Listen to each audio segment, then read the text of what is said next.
Oke, baik. Selamat pagi. Selamat pagi, Pak. Selamat pagi. Selamat pagi, Pak. Oke. Jadi semua ini ada kabar baik kok? Baik, Pak. Tidak ada yang sakit? Tidak. Tidak. Kalau ada juga tidak apa-apa. Iya, jadi sebelum kita memulai dengan pelajaran kita pada hari ini, seperti yang sudah tercantum di depan, bahwa manusia ini sebagai makhluk Tuhan, maka sebagai makhluk Tuhan kita patut bersyukur kepada Tuhan. Jadi sebelum kita memulai dengan pelajaran pada hari ini, kami minta kita untuk satu di dalam doa sesuai dengan iman dan kepercayaan masing-masing. Jadi masing-masing berdoa dan berdoa mulai.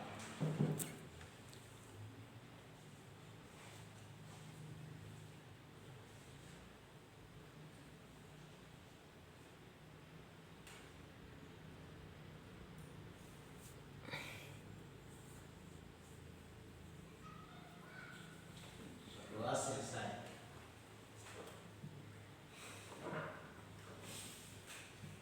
Ya, jadi ini kita akan membahas tentang manusia sebagai makhluk Tuhan. Ada yang masih ingat dari minggu lalu, no? Tidak ada. Oke, kita langsung saja materi hari ini ya. Sebelum tadi kita datang sekolah ada yang sudah membantu orang tua.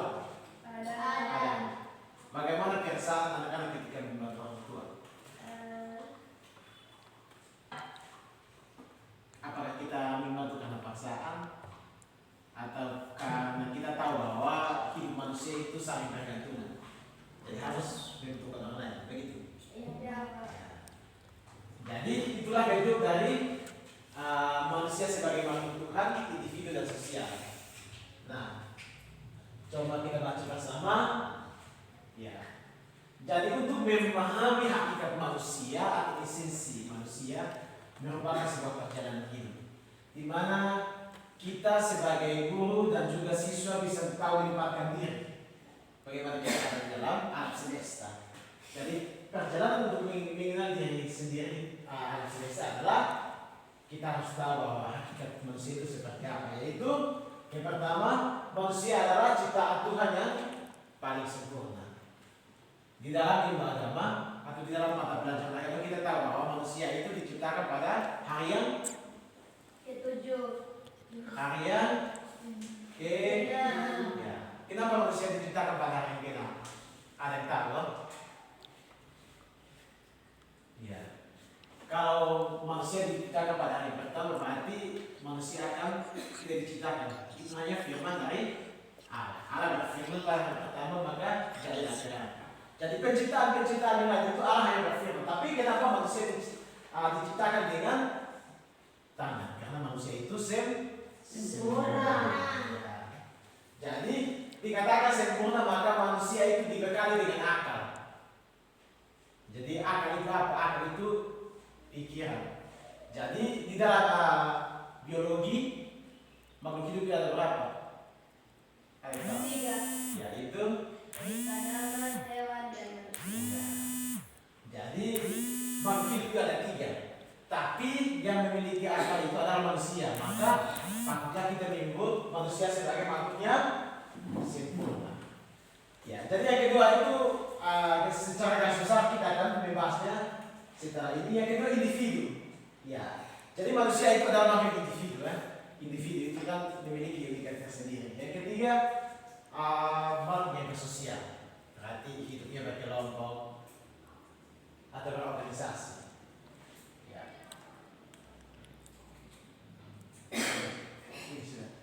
Ya, makhluk Tuhan yang Maha Esa. Nah, lihat. Di sini ada gambar memohon. Itu adalah ucapan syukur atau doa. Ya, di situ menunjukkan bahwa manusia itu disebut makhluk Tuhan yang Maha Esa, maka patut dia bersyukur kepada Tuhan. Maka di situ simbolnya adalah bersujud. Nah, manusia memiliki akal, perasaan dan kemauan sebagai anugerah. Itu dia diberikan oleh Tuhan. Yang ketiga, manusia juga memiliki ketaatan spiritual. Ketaatan spiritual itu berkaitan dengan agama, wajib bersyukur dan beribadah sesuai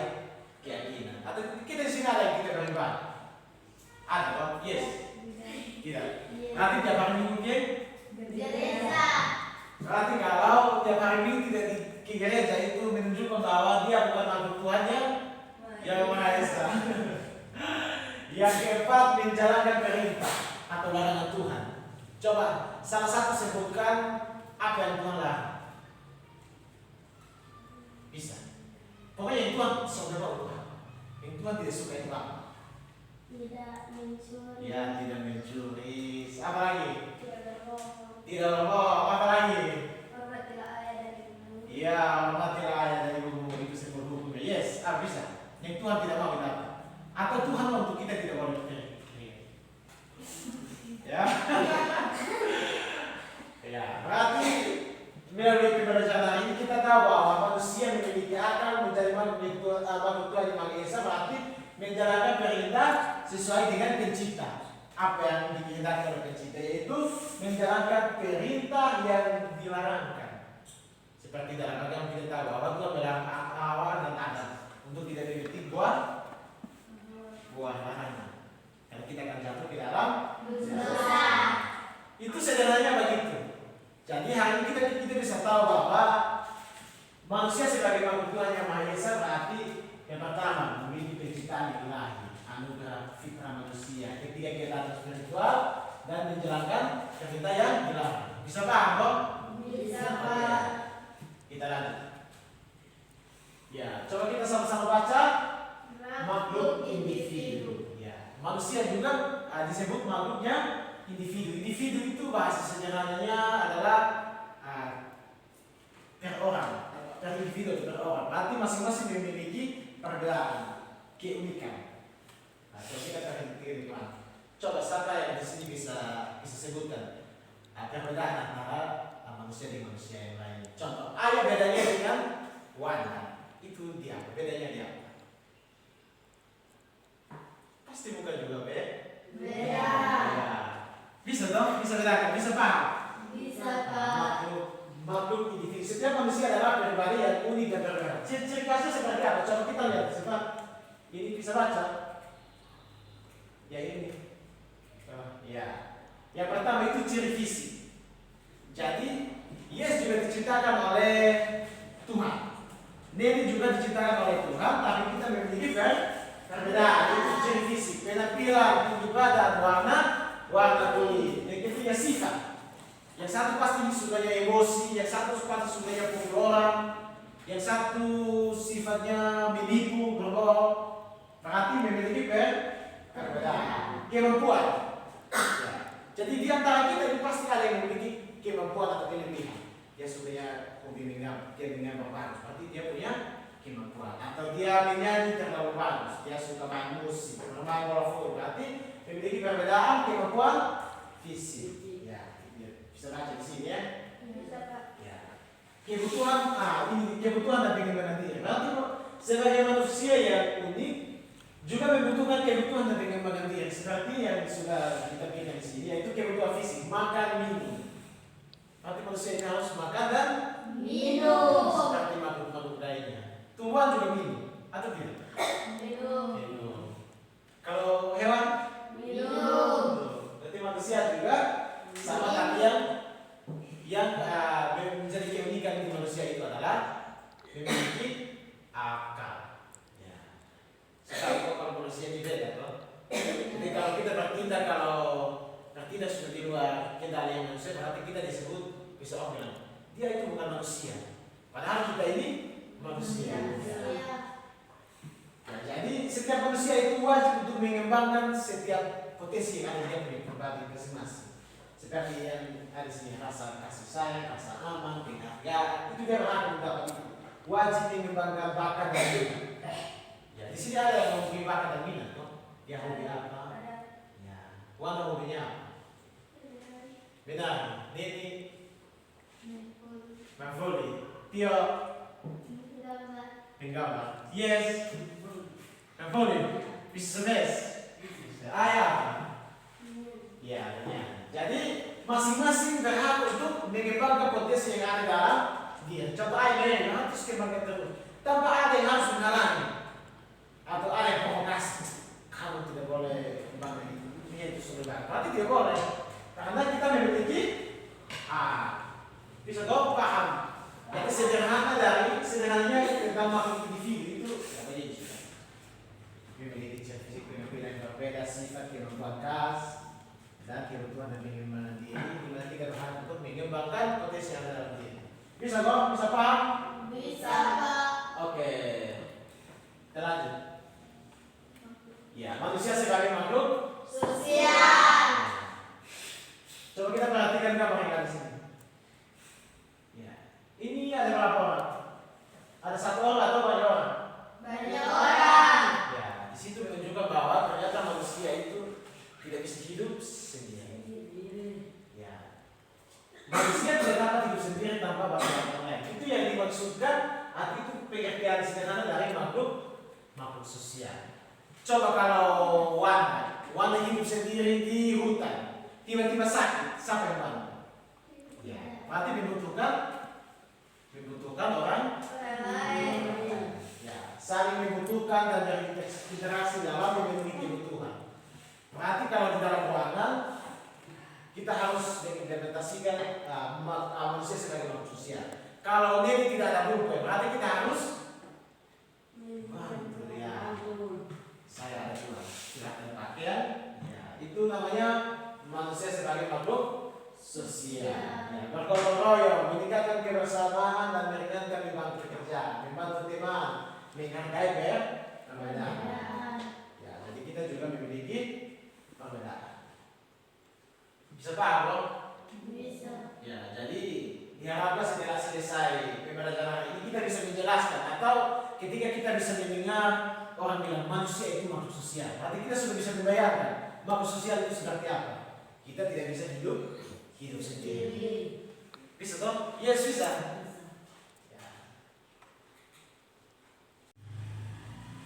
Oke, jadi di akhir sesi ini Pak meminta kita semua untuk berefleksi singkat.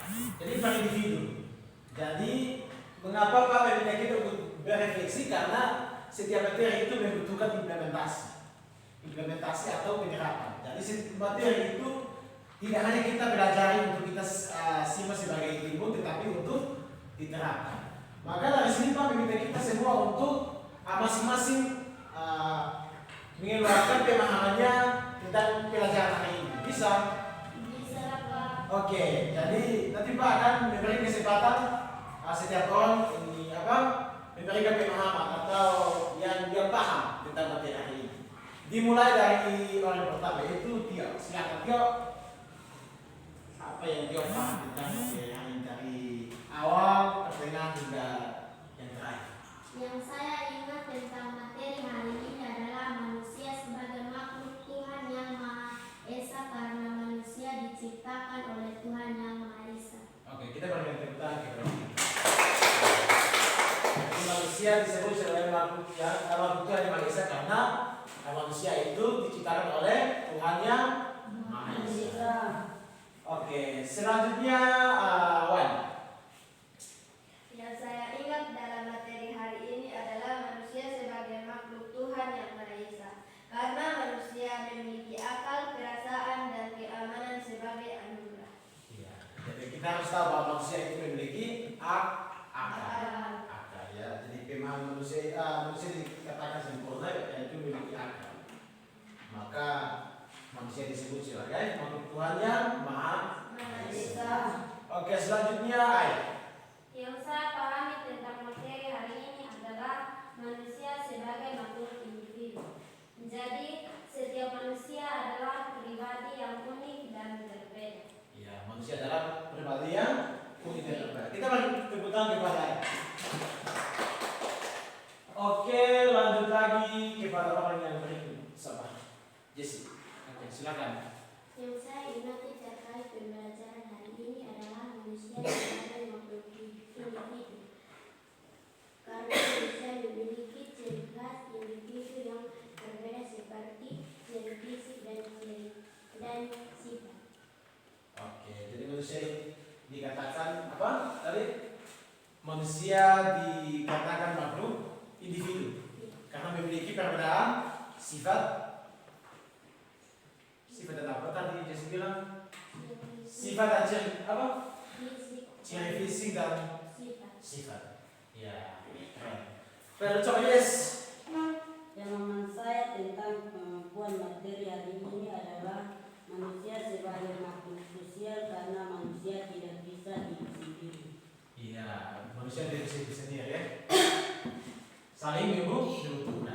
Coba Neni. Saya ingat tentang materi saat ini adalah manusia sebagai makhluk sosial. Alasannya adalah manusia selalu membutuhkan interaksi untuk memenuhi kebutuhan. Ya, oke, pertama untuk kita semua. Iya, jadi dalam pelajaran hari ini kita bisa menjelaskan bahwa manusia itu sebagai makhluk Tuhan yang Maha Esa, makhluk sosial dan juga makhluk individu. Nah, yang paham adalah ketika kita keluar dari sini, kita tidak bisa bertanya-tanya lagi tentang apa itu manusia disebut makhluk Tuhan yang Maha Esa. Kita tidak bisa bertanya-tanya lagi karena kita sudah paham. Ya, kenapa manusia disebut makhluk Tuhan yang Maha Esa, sosial? Karena kita sudah memahami materi pada hari ini ya. Oke, jadi materi kita cukup sampai di sini dan semoga materi yang kita terima pada hari ini kita bisa ingat dan kita bisa implementasikan. Ya, jadi seperti yang sudah kita pelajari bahwa manusia itu adalah makhluk ciptaan yang Maha Esa, maka kita patut bersyukur kepada Sang Pencipta. Nah, tadi awal kita mulai kita berdoa, maka kita harus menyebutnya di dalam syukur. Maka di sini Pak meminta kita semua untuk mengucap syukur dengan iman yang dipercaya masing-masing. Ya, jadi waktunya untuk berdoa dan berdoa mulai.